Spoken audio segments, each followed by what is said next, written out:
چونکہ اللہ پاک نے محبوب بنایا تو اس کی ہر ادا کو سلامت کر دیا، اس کی ہر ادا کو قیامت تک کے لیے اس پر حفاظت کا پہرا لگا دیا، کوئی دنیا کی طاقت اسے مٹا نہیں سکتی۔ آپ کی ادائیں تو ادائیں ہیں، میرے نبی کی تو بکریوں، اونٹ، گھوڑوں کے نام بھی لکھے پڑے۔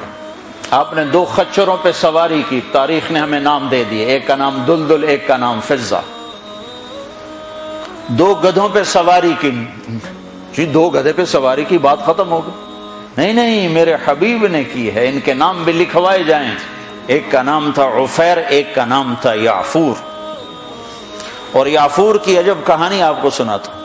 جب خیبر کی جنگ ہوئی اور مال غنیمت آیا تو جانور بھی آئے، تو اس میں یہ گدھا بھی تھا، تو یہ آگے بڑھ گیا کہ یا رسول اللہ، اور مال آپ تقسیم کر رہے تھے، گھوڑے، اونٹ تقسیم ہو رہے تھے، گدھے، خچر، تو یہ آگے بڑھ گیا کہ یا رسول اللہ، میں اپنی نسل میں آخری ہوں، آپ نبیوں میں آخری ہیں، میرے نسل پر نبیوں نے سواری کی، ان میں آخری ہوں، آپ نبیوں میں آخری ہیں، آپ مجھے اپنی سواری کے لیے قبول فرما لیں۔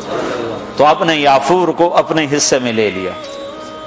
بارہا ایسا ہوا، سیرت کی کتابوں میں ہے کہ آپ کو ضرورت پڑی کسی کو بلانے کی اور موقع پہ کوئی خادم موجود نہیں ہے، تو آپ یعفور سے کہتے یعفور ابو بکر کو بلا کے لاؤ، عمر کو بلا کے لاؤ، مثال دے رہا ہوں۔ تو یعفور دوڑ لگاتے اور جا کر ابو بکر کے دروازے پہ ٹکر مارتا،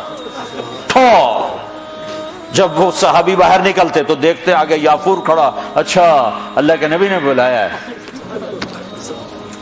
میرے قربان جاؤں، جس سے اللہ نے پیار کیا تم اس سے پیار نہ کرو، خالی ایک کانفرنس کر دو، 12 دن کے لیے نبی بن جاتے ہیں، 12 دن کے بعد نہ تمہیں یاد ہے کون ہے محمد رسول اللہ، نہ کسی اور کو یاد ہے کون ہے محمد رسول اللہ، جیسے صرف 12 دن کے لیے، ربیع الاول کے 12 دن کے لیے ہے ہمارا نبی، باقی کوئی نہیں ہے۔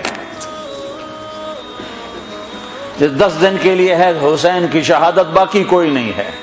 شہادت حسین تو ایک پیغام ہے، صرف رونا پیٹنا تو نہیں ہے، وہ تو ایک پیغام ہے کہ یوں اللہ پر قربان ہوا جاتا ہے۔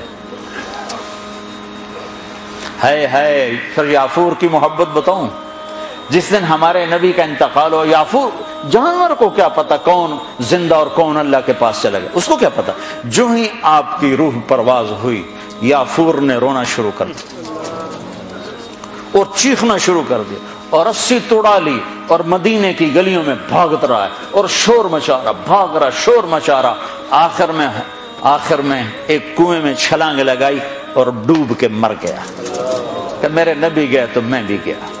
آپ کی 4 اونٹنیاں تھیں جن پر آپ نے سواری فرمائے، عزبا، شہبا، جدعا، قصوا، اس میں جو آپ کی اونٹنی شہبا تھی، ادھر آپ کا انتقال ہوا اور ادھر اس نے بیٹھے بیٹھے رونا شروع کر دیا اور چارہ بھی چھوڑ دیا، پانی بھی چھوڑ دیا اور وہیں بیٹھے بیٹھے مر گئے۔ جس کے عشق میں جانور مر جائیں، ہم تو اس کے امتی ہیں، کیا ہمیں نہیں سجتا؟ یہ حلیہ مولوی صاحب کا حلیہ نہیں ہے، یہ محمدی حلیہ ہے، میں نے نقل اتاری ہے، نقل مار کے پاس نہیں ہو جاتے، اپنے نبی کی نقل تو اتارا۔ موسیٰ علیہ السلام نے اللہ سے گلہ کیا، یا اللہ یہ جادوگر میرے مقابلے میں آئے تھے، تو انہیں ہدایت دے دی۔ وہ جادوگر جو آئے تھے فرعون کے بلانے پر، تو سارے کلمہ پڑھ گئے اور فرعون نے ان کو شہید کیا تو جنت میں چلے گئے۔ موسیٰ علیہ السلام نے ویسے پوچھا، یا اللہ یہ تو میرے مقابلے میں آئے تھے، ان کو ہدایت کیسے مل گئی؟ کہ موسیٰ تیرا روپ دھار کے آئے تھے، مجھے اچھے لگے، میں نے ہدایت تیری نقل۔ تو جو میرے نبی کی نقل اتارے گا